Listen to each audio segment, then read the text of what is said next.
Good Wednesday morning, everyone. Welcome to day 18 in our walk through the purpose-driven life together. And every one of these are chapters that kind of stand on their own as holding lots of information, don't they?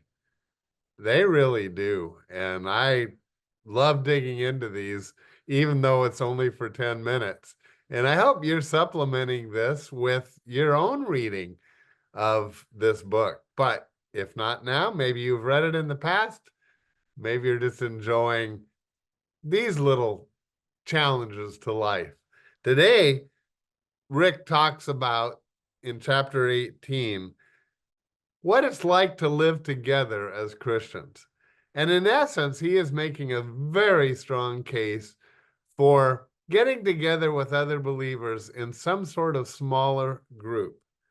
Listen to the first two verses that he gives us. First one is from Colossians chapter 3 at verse 15, and he says, each one of you is part of the body of Christ, and you were chosen to live together in peace. Wow. And we do. I love the fellowship of believers, don't you? I love coming together and getting caught up on Sunday mornings. And that's a large part of it. But it's not the only part of it.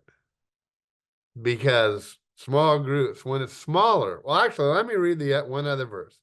Psalm 133, verse 1. How wonderful it is, how pleasant for God's people to live together in harmony. Now, Sunday mornings are wonderful. Like I say, I love getting caught up with as many as I can. But the reality is, with all we have is Sunday mornings, then it's not a very deep fellowship. I really care about each of the people, but I can't know about all that's happening in their lives like I can in our small group. Now, our small group has had many people come and go, but in essence, we've been meeting in one form or another for about 20 years. And like I say, people have come and gone, but the current number of people that are in it, it's wonderful, and we're highly committed to one another. But that's where real fellowship can take place. And that word fellowship, really, and Rick makes a point that it's biblically, it means experiencing life together. And really, smaller is better. Because when there's a crowd, you just can't dig deep or share in each other's lives. Now, in some churches, that might be in what you call home fellowship groups. Others might call it home Bible study. Some churches actually have a main service and then they do adult Sunday school. And a lot of times those adult Sunday school classes are where more significant fellowship actually takes place. Why? Because it's a smaller group. Now, Jesus makes a tremendous promise to all of us. And it's motivation to make sure we do get together. It's found in Matthew chapter 18 at verse 20.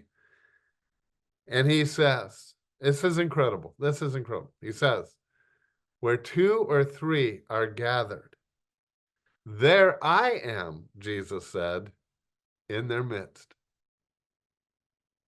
Let that sink in a little bit. Can you picture it? That every time you get together with other believers, maybe you should have an empty chair there to remind you that Jesus is there with you. That's his promise. And Jesus is faithful, and he always keeps his promises. And that's one that is truly remarkable. So, you don't need a whole lot of people. A lot of times we think, oh, if I don't have 10, 14, 18 people, well, that's not very big. Big doesn't matter. What matters is real fellowship. Now, Rick goes through and mentions several things that he would recommend that are part of that small group fellowship. Let me just recount some of them. Maybe I can get to all of them. But he says right off, in real fellowship, people are authentic. They're authentic with one another. There's not superficiality. And that you go ahead and share your doubts, your hurts, your challenges in life. A lot of times that's called what? Prayer requests. In our small group, I think that's kind of the way that we share those things. We share them as prayer requests. And I got to be honest with you. If you get in a small group, which I encourage you to do, it can take time.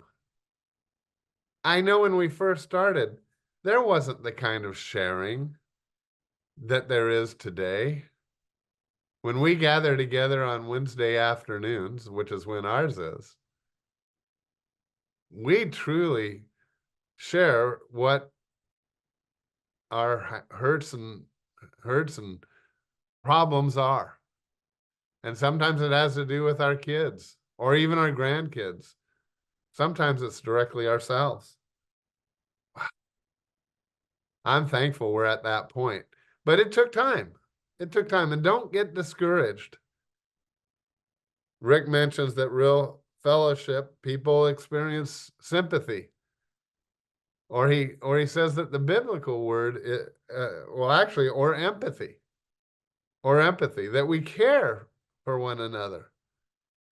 I don't know. I kind of think that comes easier than some of the things. He says in the verse he quotes there is from Colossians chapter 3 at verse 12, and he says, as holy people, be sympathetic, kind, humble, gentle, and patient. That's what we're aiming for. That's what we're aiming for in our small group. And again, friends, it doesn't have to be an official church small group. If your church doesn't have small groups, or you've not found one that meets your particular time, I encourage you, just invite 2 or 3 people, usually of the same gender, to meet together weekly at a specific time. There have been times in my adult life where 3 or 4 men would gather together and we'd have breakfast. And that became our small group fellowship time. It wasn't as formal as I'm currently doing, but boy, it was good. Boy, it was good. I remember one, if you've been at Saddleback, we had an older gentleman by the name of Odell.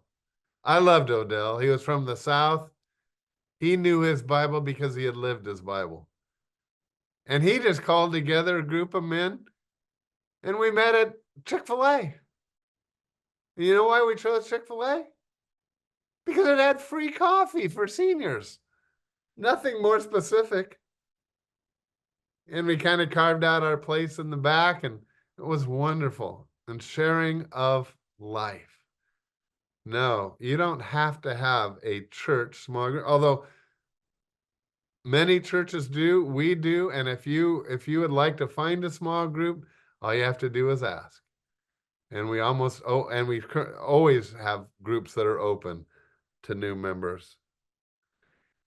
Hey, I love just sharing it with you. I hope it's encouraging in your life, and may God bless you and walk closely with your Lord this day.